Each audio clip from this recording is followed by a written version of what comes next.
In today's video, something completely boring, but also quite necessary.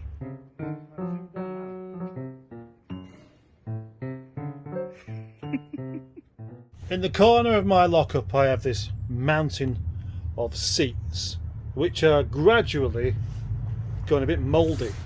But where else should I put them? I can't keep them outside, can I?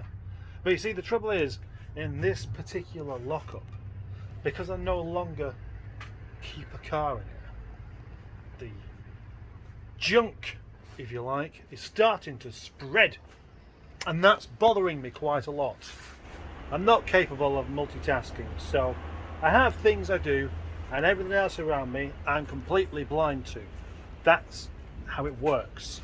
So as you walk in here, there is a level of organisation, because these ramps live here, and that crowbar always lives there, and that this bolt cutters live there, and then these two shelves here are somewhat slightly disorganised, but I know where most of the things are. But this shelf doesn't really make a lot of sense.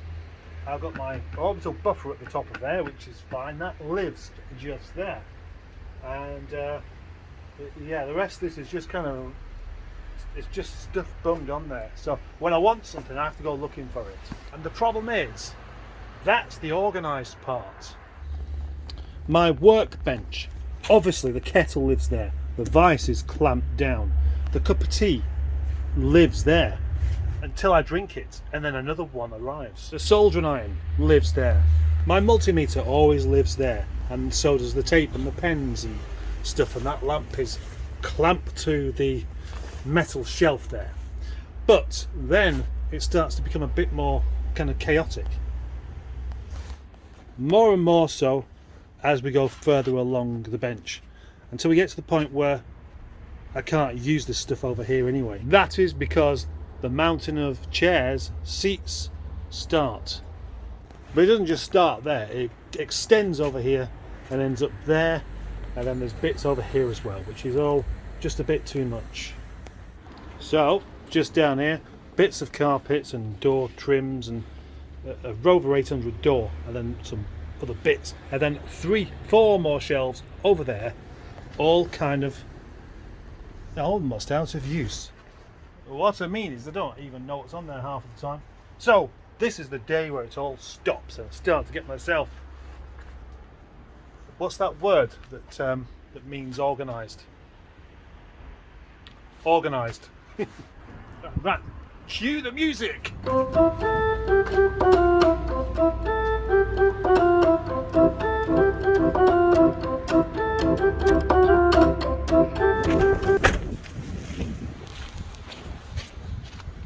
£12. Not much progress yet, but these Rover 800 seats may as well go and stay in the car. It might be a while before I do anything with that car, but there's no point in these seats taking up space there. This carpet is so soft. It's a delight to touch. Makes you want to put your bare feet on it. Well, it would do if it wasn't for all the bolts and screws and bits of broken glass and dog hair. That looks much nicer, doesn't it? Oh, this is lovely. What a comfortable seat. This makes me want an 800. The carpets, the softness of the seats, the quality of the materials, and the fact that I found 50p in the floor. Well, I can finally see my bike. Yes. You know what? I've really missed riding my bike. It's time I started doing it again. Whoa.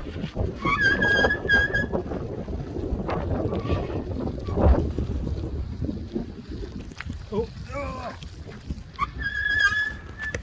A bit worried about dropping my phone. Oh no, I seem to have lost 2 days. What was I doing?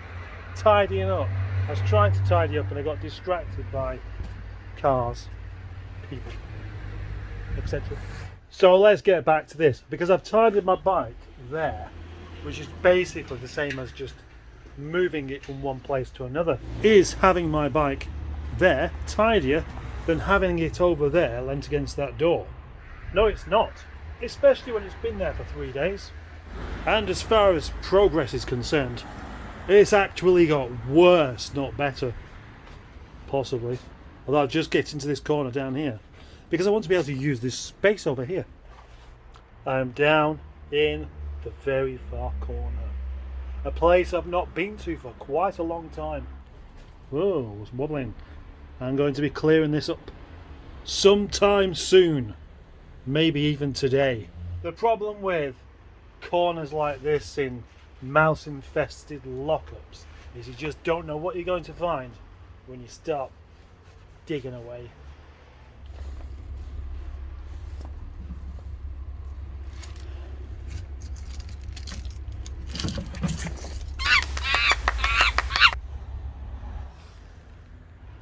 If you was watching yesterday, then you will have known that I've washed my Rover 45 and now it's dirty again.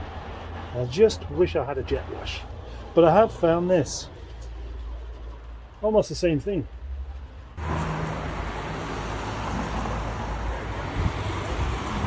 Give us a pump and squirt, Paul.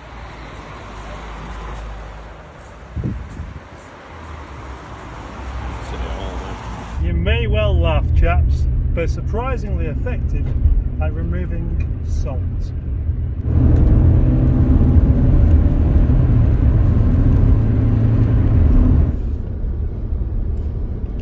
That car that I overtook then, right behind me now, they're probably saying, oh, that didn't get you very far, did it? Oh, see, you overtook me there.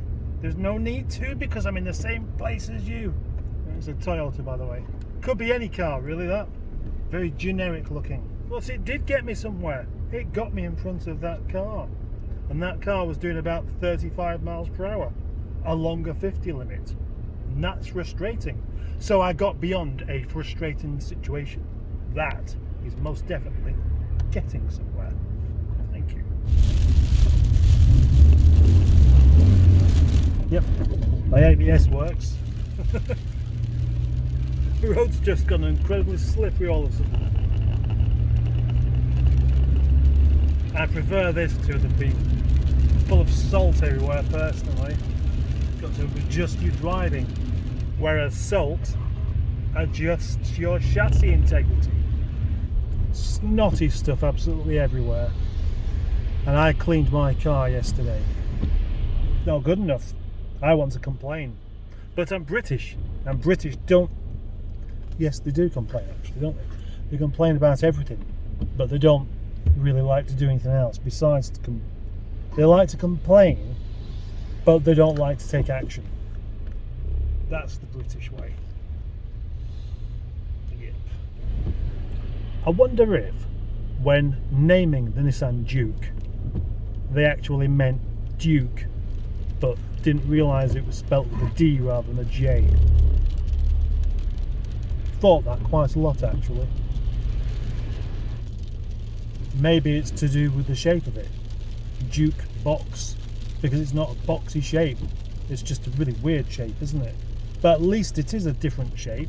That is the one thing I do like about the Nissan Duke. It doesn't actually look like other cars. Although it's starting to do, because Honda and Toyota have now made a car that from the back looks like a Nissan Duke. Back at Project Nigel headquarters, where the tidying up will continue, trying to make this a decent workspace, somewhere I can be less embarrassed by. I don't think I've ever vacuumed a wall before. Clearing off my workbench is something I do quite often. I usually do this area here where the kettle is and the vices and my cup of tea. I don't do this area. I've never done this area before. Look at that, that's amazing, isn't it? Look at that, it's staggered. My wife will be amazed by this. She won't be very interested, but she will definitely be amazed. And she certainly won't be impressed by the sacrifice I've had to make in order to make that one bit of space okay. Wow. I mean, actually, wow. Project Fridge is going to be proud to stand so close to such a clean bench. Look at that. It's almost cluttered up with a tea bag box full of keys. And the soldering iron on the end there, oh, that won't do, will it? That's amazing. I'm actually going to send a picture of that to Mrs. Mustard and screenshot her reaction. Probably going to celebrate now by having something to eat from out of the microwave. And it's not hot enough yet.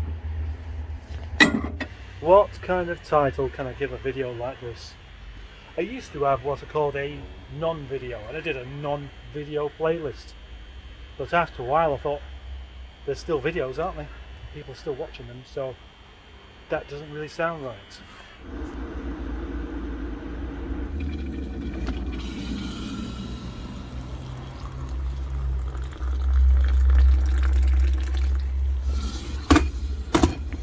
You probably wouldn't think that heated up baked potato done in the microwave and eaten with a spoon would be any good, but it is.